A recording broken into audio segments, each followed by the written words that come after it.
What's going on mga boys? What's going on YouTube? Again, another unboxing episode. I have here the Kiepe Super Fast V12 cordless.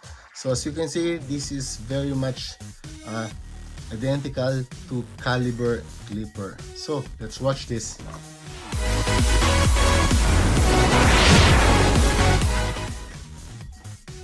So welcome back again mga boys. Ito yung bagong clipper natin na Kiepe 12 V12. So makita nyo meron na tayong tatlong Kiepe.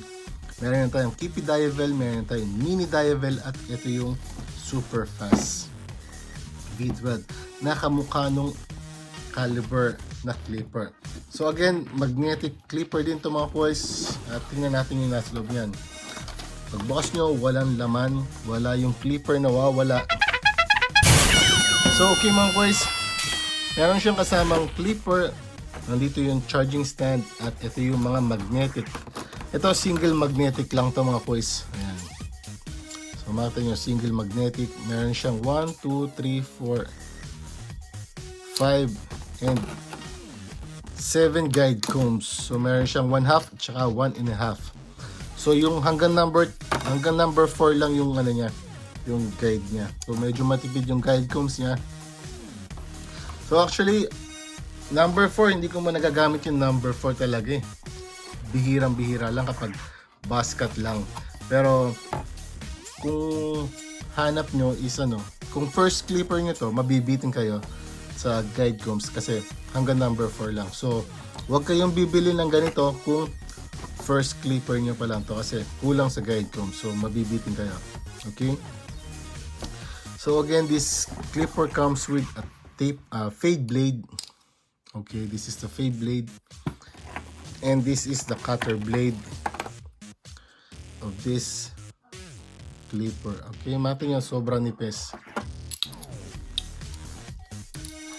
So thinner cutter blade means lesser tension and then less heating. Okay, so this is the blade of this clipper.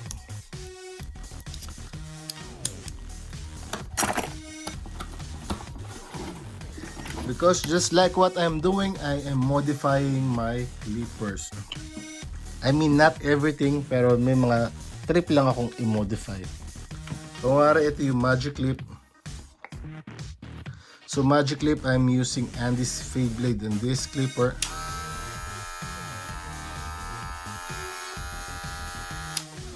So, this is not zero gap yet. So, this is the clipper. So, makita nyo, ang haba ng clipper niya. Oh. Let's compare the length of this to the wall magic clip. So halos, ay makita nyo, mahaba yung machine niya. Let's compare to Babyliss. Pero mas malaki pa rin yung Babyliss. Kumata nyo. Ayan. Mas mahaba pa rin. Pero pahaba rin yung ano niya, yung design niya. So meron siyang locks. So 5 yung lock niya, which is very good. I love 5. Kasi kapag minsan mostly 4 lang yung clicks, so wala kang middle. So kapag 5 yung clicks mo, meron kang middle. So makukuha mo yung gitna talaga. Okay? So makita nyo naman maganda yung range ng kanyang lever kasi 5 clicks siya. So meron siyang power button here.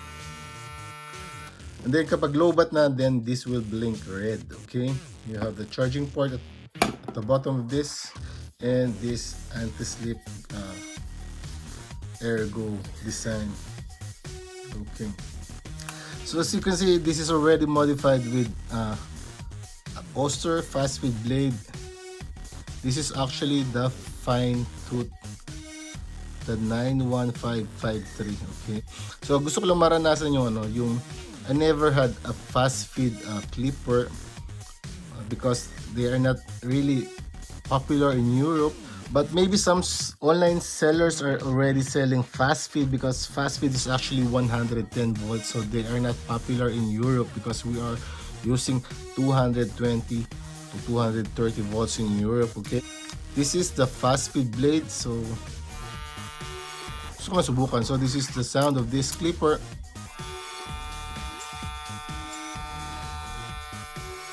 Okay. So, itong clipper na to, meron siyang 10,000 RPM na magnetic motor.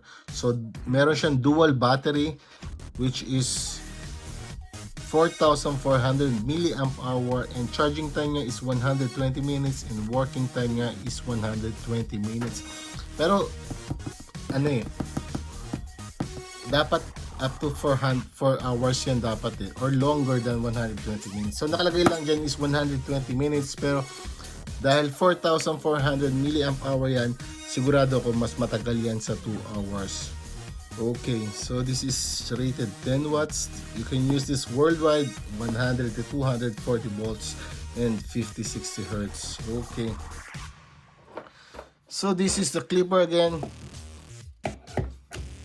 Okay.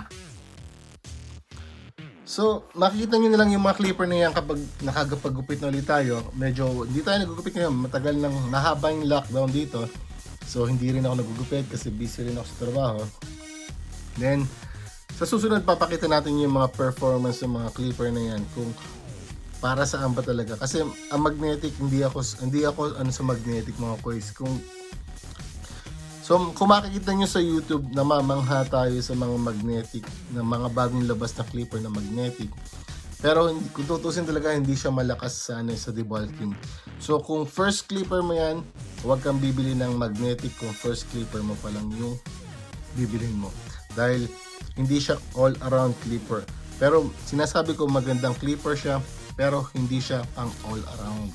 Okay. So, pwede naman siya magtanggal ng bulk, pero hindi siya sobrang bilis ng katulad ng ibang clippers. So, more on blending at saka, kung tutusin, parang talagang maiba naman tayo eh. Maiba naman tayo ng style. So, kumbaga parang bago yung magnetic motor. So, bago yung magnetic technology. So, gusto nating subukan yung mga bagong technology on hair clippers. So again, this is the unboxing and preview of this Kiepe V12 super fast clipper. Again, thank you for watching. Please stay tuned for more unboxing videos. Again, Sam Pizza Hobby Barber signing out.